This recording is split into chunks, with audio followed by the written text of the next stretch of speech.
Pat, hi, it's really good to see you. Thanks so much for taking the time to join us this evening. Thanks, Jimmy. Well, thanks for making the time for me and your busy barbecue schedule. Straight in there. So I should say that we usually do these in the morning, but for whatever reason, Pat's on his way back from holiday has really kindly agreed to do this interview as he's journeying back to London, and this is the time we could find. So we're doing an evening interview. I really appreciate you taking the time to do that, Pat. So my first little question for you is just, could you kind of introduce yourself a little bit? Tell us about who you are, what you're up to at the moment. Yeah, sure. Well, thanks, Jimmy, for having me on, and thanks for this time as well. Yeah, my name's Pat. I am 41 years of age. I'm currently in my mum's house, so a bit about my family. I have a mum and a dad, both still alive. Divorced when I was 10. That was quite a big moment for me. I've got my brother Will and two half sisters from mum's first marriage. My stepbrother is through in the kitchen. We've been camping together down in Devon. Nice. With some big Stewards Trusters as well. In fact, my best friend Dave K. Shuttleworth, who invited me on the Stewards Trust camp back in 1997 to Down House, where I became a Christian and met Jesus. So been having a lovely holiday, and I've got a couple of other step siblings. So awesome. Yeah, I'm 41 and I'm a vicar in the Church of England based in Notting Hill, St. Peter's, Notting Hill. That's where I live and work at the moment. Fantastic. That's great. And you've already touched upon it, but could you, I suppose, we've done a few of these now. This is sadly, the last interview of the week. But what we've been asking everybody has this sort of, the Stewards Trust has been part of their faith journey, part of their faith story. Stewards Trust has had an impact in some way. Could you just say a little bit about how you got involved with Stewards Trust and what it's meant to you? Yeah, I mean, I don't come from a Christian family or background at all. I mean, we weren't church going. None of my family, near or far, distant family, are Christians. So I didn't grow up with anything, any background, any real knowledge or understanding of the faith. And so when I started having bigger questions about life, age 17, 18, my best friend Dave K. Shuttleworth was a Christian and took me to church, took me to Christian Union, eventually invited me to a camp. He said before our A-levels, you know, do you want to come on a Christian camp for a week? And I was like, sounds a bit weird. But, you know, I was like, I've got quite a lot of revision to do. But then I was actually thinking it might be quite fun and a good distraction, you know, keep things in balance. So I said yes. And long story short, I met Jesus on that week. I saw a life and a light in the other kids my age and younger that I just knew I didn't have within me. And I knew it had to do with Jesus. And the third night there, I heard a talk, as I mentioned in my talk coming up, by Richard Penniston on the evidence for the resurrection. And it was like the penny dropped, the sort of veil was lifted. And I just realized, oh my gosh, I think Jesus is alive. And I went back to my room and prayed a prayer, asking him into my life. And everything changed. You know, the Holy Spirit filled me, love filled me.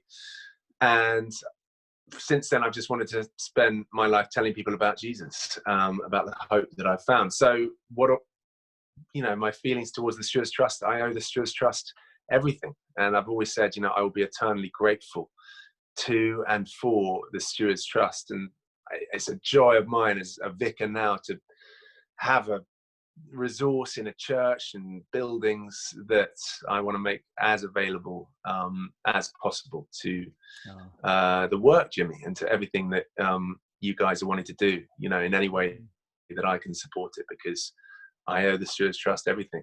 You guys introduced me to Jesus, so what more can I say? Thank you. That's so encouraging. Did you? I think when we had a previous chat, and I sort of mentioned who else was speaking this week. I said Toby was speaking. I think you said, did he? Was he involved in one of the first camps you went on, or early on? He was. I hadn't met Toby before. I since went on to live with him for 7 years, and I think at his wedding it was mentioned that actually in law, in civil law in the land, that can constitute a civil partnership. So I was celebrating his marriage on the big day, but we're very close friends. But he was leading worship at Down House on that camp. That was my first experience of Tobias Flint. That's his full name. Oh, really? So that was another joy, meeting toes. Oh, brilliant. And that sort of relationship, those friendships are so important. Just changing tack slightly. So the two questions that I've asked all the speakers this week. The first is, if there's a piece of wisdom that you've picked up or gleaned through the past few months of lockdown and all the impact of coronavirus, what would that be? What would that piece of wisdom be? Gosh, I mean, there's so many things, aren't there? Possibilities. I mean, it's been such a challenging time. I just think it's just given me a fresh confidence in the sovereignty of God in a weird way. And obviously not wanting to get into the debate of like, was God behind this? Has he caused this? I mean, ultimately he's in charge. So we have to trust and believe that he's overseeing it all and he's allowed it. But I think that's my comfort. My hope is found there, that, you know, in his wisdom, he's allowed these things to take place. And the loving father that he is, he's doing it because it's for our good. You know, I was thinking, like, one of the toughest things for me during this lockdown period, amidst the highlights, which it was an extraordinary time in my life, you know, going around, cycling around and blaring people with Amazing Grace and leading the Lord's Prayer and all of that, telling people about Jesus, the dream I've had since the Stewards Trust. But massive highs. But one of the greatest lows of my life was losing my uncle during lockdown, who he fell in his house downstairs and hit his head, and he was in a coma and he never recovered, and they turned off the life support machine. And he was my godfather. You know, he was a lovely he was a lovely man. And what was I going to say about him? Completely blanking on what I was going to say. But no, that's what I was going to say. Oh, just that, you know, the Lord is sovereign, and we've got to trust that he's sovereign. And, you know, he's used that to bring our family together at that time. And I think he's just shaking us up, you know, whether it's my own family and asking the bigger questions of life, like, is there a God? And I got to preach the gospel to my family as we buried, you know, at the crematorium, as we took the funeral service of my uncle. But in all these other things, the world is shaking, and the culture and society is being shaken. Yeah. And asking deeper questions. I think the stats show that, you know, about 25% of people have tried a religious service online during lockdown, which is, it's the stuff we've been praying for, isn't it? Yeah. But we didn't quite expect it to happen this way. Yeah. And I think, you know, it just blows my mind, and I hope it encourages all of us to think our God is bigger, you know, than we could ever imagine. Yeah. And he can pull the strings to bring about the results that he wants, and that actually we've been praying for, even if we didn't expect these results. Yeah. And the second question, maybe you partly answered it there already, but the second question is kind of a hope for the future. What is the hope you have as we start to emerge from lockdown, as we start to come out of the sort of the main sort of major impact of coronavirus? Is there a hope that you have? Yeah. I mean, I think the hope is that it has shaken some people awake. I mean, we often prayer walk around the parish, and that's always my prayer. And what I encourage our church to pray is for an awakening. You know, that's what our nation needs, isn't it? A spiritual awakening. And that's what I was going to say about my uncle. Like, my uncle's daughter, who died from my cousin died from cystic fibrosis. My uncle would have put her over his knee, and he would thump her on the back to loosen up the, you know, her lungs, because the mucus would build up and she'd need to get rid of it. And on the face of it, it looks not very loving to thump someone on the back quite hard in a painful way. Doesn't look loving. And yet it's the ultimate expression of love of my uncle, because he knew that she wouldn't be able to breathe without it. And sometimes our perspective, things look like they're tough, they're painful, and it looks like the person doing them isn't being very loving, but actually they are. And I think God is gently reminding us through all of this that we're fragile, that we're human, you know, the stuff we've all heard before. And he's doing it because he wants to wake us up. And, you know, I think that's my hope, that this will have woken a lot of people up. It will have, let's be honest, it might have spooked them, might have given them a bit of a shot across the bows about our mortality, which we all need. I mean, since when has death been in the headlines every single day for months? Yeah. You know, that is a wake-up call, you know, and we know the good shepherd who leads us through the valley of the shadow of death. That's the gospel. That's the good news we can offer the world. So my hope is that a lot of people have woken up, that our churches will see a lot of new faces, and that we will see, you know, growth from this.